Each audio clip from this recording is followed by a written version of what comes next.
உலகத்தின் பந்தங்கள் எல்லாம் நீ சொல்லி தந்தாயே.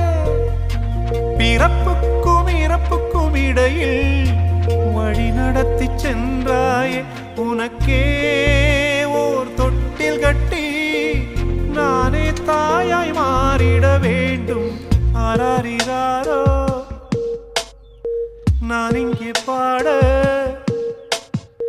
தாயே நீ கண்ணுறங்கு, என்னோட மடி சாய்ந்து